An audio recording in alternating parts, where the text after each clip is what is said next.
선유 돈과 영성 윤학 변호사 책이 와서 궁금한 곳을 이제 얼른 찾아봤어요. 찾아봤는데 재벌 사위라면서요 라는 챕터 보니까 어떻게 된 거냐면, 재벌 사위가 아니라 이제 사법연수원을 졸업하고 국제거래 전문 로펌에서 열심히 일하던 초보 변호사 시절에 장인어른이 사건 기록을 하나 보여줬는데, 근데 그 장인어른이 소개는 해줬네요. 그러니까 그 재벌 회장을 아는 사람이었네요. 소개를 해줬고, 그래서 이제 등등등 이제 그 재벌 회장을 직접 만나게 된 거죠. 그랬는데 그 재벌 회장이 지금 여기서는 호남 출신 재벌 회장이다 이렇게 나와요. 누구라고는 안 나오고. 그래서 5명의 그러니까 그 재벌 회장이 자기 사건을 이미 5명의 변호사랑 이제 누구한테 맡길 것이냐 하면서 5명이 이미 거쳐간 거예요. 그래서 이제 하다가 이제 그 회장이 하고 계속 면담을 나눈 겁니다. 나눴는데 이제 그 논리가, 이 변호사가 그 회장을 이겨야지 사건을 맡길 거 아닙니까? 그래서 이제 윤학 변호사가 이제 뭔가 하나 그 회장의 주장을 반박하는 어떤 시나리오를 반박하는 논리가 있었겠죠. 그래서 같이 일을 하자고 한 거예요. 그런데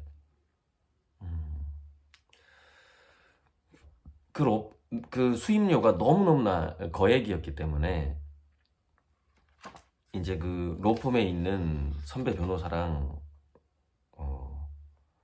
상의를 했는데, 자, 근데 이제 초보 변호사였기 때문에 그 재벌 회장이 이 초보 변호사한테 이제 맡길 거라고 생각 안 하다가 이제 이렇게 맡게 된 거예요. 근데 이제 너무나 거액인 거야. 너무나 거액이어서 여기서 표현이 어떻게 돼 있냐면은 잠깐만.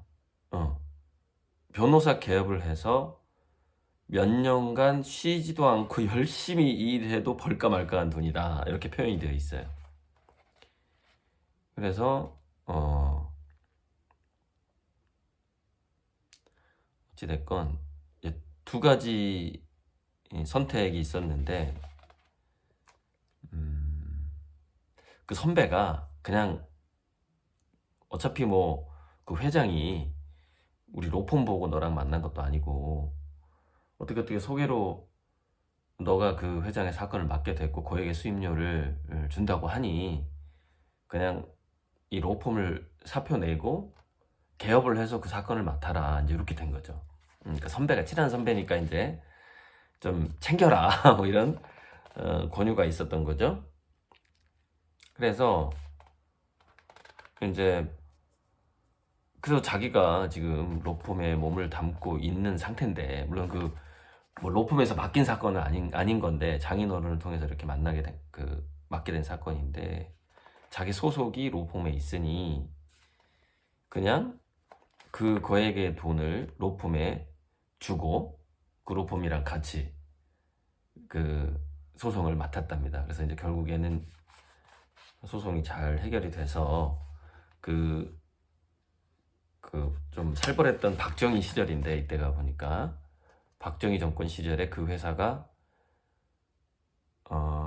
잘 살아남을 수 있었다, 뭐 이런 얘기를 하네요. 그때 한번 막 때려잡던 때가 있었던 것 같아요. 그 시대였던 것 같은데.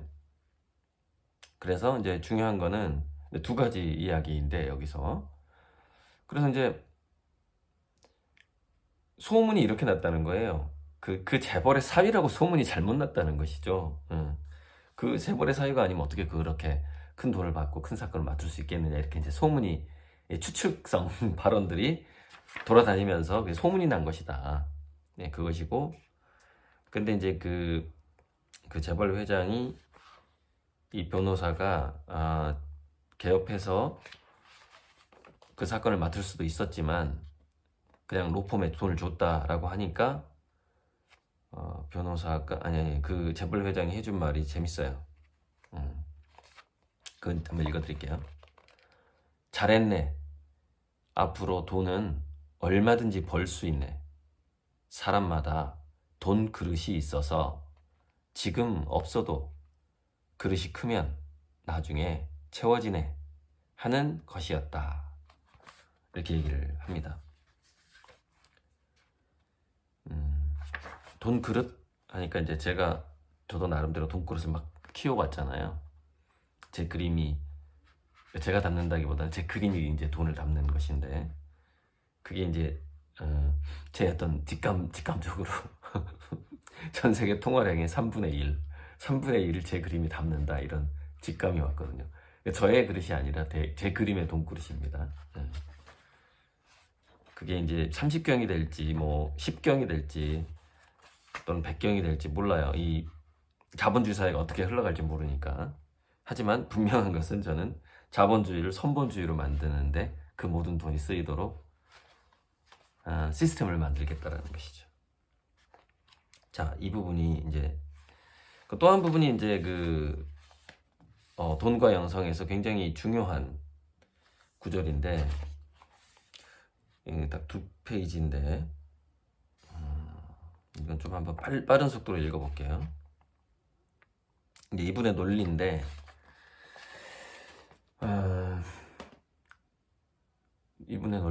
이게 단순하게 이렇게 해석할 수 없는 부분이 분명히 있는데 상당 부분 맞아 떨어지는 확률적으로. 자, 볼게요. 선해야 돈을 번다고 확신하는 사람과 선하면 돈을 벌지 못한다고 확신하는 사람 중 누가 더 선한 사람일까?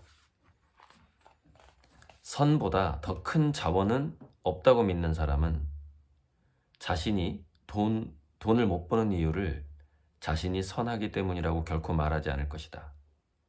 내가 선하게 살면 돈이 따라온다는 믿음을 가진 사람은 내가 돈을 못 버는 것은 나의 선함이 부족해서라고 고백하지 않을까. 선하게 살면 돈을 벌 수 있다고 믿는 사람은 정말로 선하게 살아본 사람이다. 선하게 살았더니 돈이 들어왔던 경험을 해봤기에 그는 그런 믿음을 갖게 되었을 것이다. 반면에 악하게 살면서 돈을 벌어본 경험이 있는 사람은 돈은 악해야 버는 것, 남을 속여야 버는 것이라는 확신을 갖게 되어 그런 말을 함부로 하는 것인지도 모른다. 그래서 돈을 벌지 못하면 자신이 선해서라고 말하는 것이다. 우리는 악한 사람이 돈을 많이 번 경우를 현실 세계에서 보기도 한다. 그런데 선한 사람이 돈을 번 경우는 없던가? 그때는 동네의 2군데 가게 중 착한 주인의 가게에서 물건을 사는가, 못된 주인의 가게에서 사는가? 동네 사람들 역시 값도 적정하고 물건도 속이지 않는 착한 주인의 가게에 꾸준히 갈 것이다. 그렇게 쌓여가는 신뢰와 이득은 악한 주인이 속임수로 남기는 적은 이득과는 비교할 수 없이 큰 이득이 아니겠는가? 그대는 악해야 돈 버는 세상이라고 믿는 사람과 선해야 돈 버는 세상이라고 말하는 사람 중 누구와 거래하고 싶은가? 세상 사람들도 그대처럼 거래할 것이다. 그렇다면 그대는 이 세상이 어떤 세상이라고 말해야 하겠는가? 이런 내용인데요. 다 맞다고는 볼 수 없는, 그래도 틀리다고도 볼 수 없는 이야기죠. 근데 우리가 이 돈이라는 것이 즉 우리 몸에 생명력을 준 산소를 전달해주는 혈액과 같은 것이라고 봤을 때 그 산소가 부족하면 그리고 몸의 온도가 낮아지면 생긴다는 게 바로 암세포 아닙니까? 그래서 인류 전체의 문명이 자멸하지 않도록 모든 돈에는 그 산소, 즉 사랑이라는 것이 담겨 있어야 되는 것이고 그 돈이 흐르면 흐를수록 세상을 더 따뜻하게 만들어 주어야만 하는 것인데 그렇게 그렇게 이 세상의 돈이 사랑을 담고 흐르면서 이 지구 전체를 지구 온난화랑 연결하면 좀 복잡해지는데 논리가 이 지구 전체를 이렇게 정서적으로 이렇게 온화하고 포근하게 만들어주는 그렇게 되기 위해서는 저절로 그렇게 되지는 않을 거라고 보고요. 저와 같은 꿈을 가진 사람들의 기도와 노력이 모여야 될 거라고 아무튼 그렇게 생각합니다.